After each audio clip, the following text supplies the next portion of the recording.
There's no feeling more intense than starting over. If you deleted your homework the day before it was due, as I have, or if you left your wallet at home and you have to go back after spending an hour in the commute. If you won some money at the casino and then put all your winnings on red but it came up black. If you got your best shirt dry cleaned before a wedding and then immediately dropped food on it.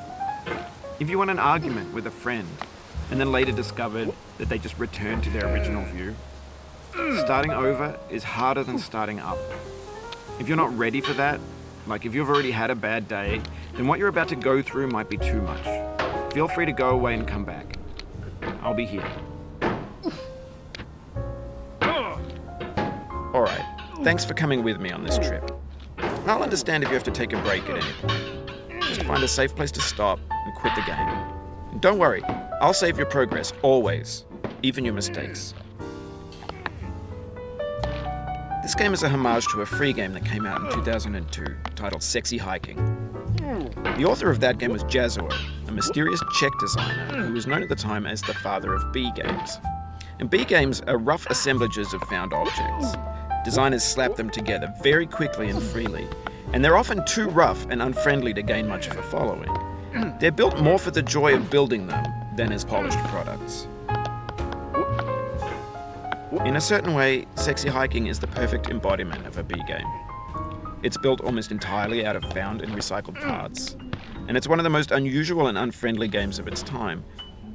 In it, your task is simply to drag yourself up a mountain with a hammer.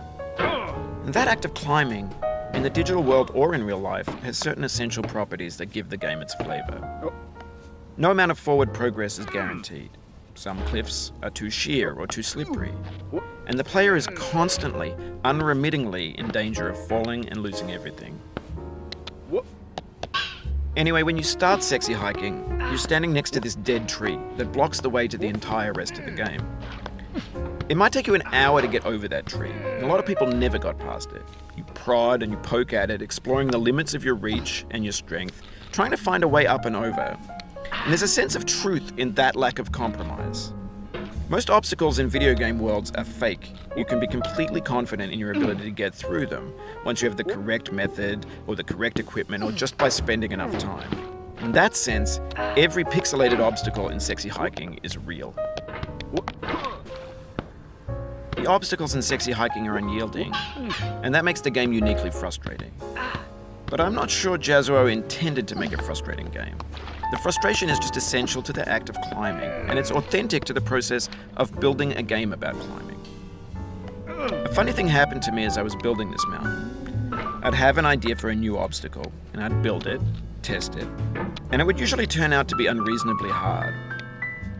But I couldn't bring myself to make it easier. It already felt like my inability to get past the new obstacle was my fault as a player rather than as a builder. Imaginary mountains build themselves from our efforts to climb them, and it's our repeated attempts to reach the summit that turns those mountains into something real. When you're building a video game world, you're building with ideas, and that can be like working with quickset cement. You mold your ideas into a certain shape that can be played with, and in the process of playing with them, they begin to harden and set until they're immutable, like rock. And at that point, you can't change the world. Not without breaking it into pieces and starting fresh with new ideas. For years now, people have been predicting that games would soon be made out of prefabricated objects, bought in a store and assembled into a world. And for the most part, that hasn't happened, because the objects in the stores are trash. I don't mean they look bad or that they're badly made, although a lot of them are. I mean they're trash in the way that food becomes trash as soon as you put it in the sink. Things are made to be consumed and used in a certain context, and once the moment is gone, they transform into garbage. In the context of technology, those moments pass by in seconds. Over time, we've poured more and more refuse into this vast digital landfill that we call the internet. It now vastly outnumbers and outweighs the things that are fresh and untainted and unused. When everything around us is cultural trash, trash becomes the new medium, the lingua franca of the digital age. And you can build culture out of trash, but only trash culture.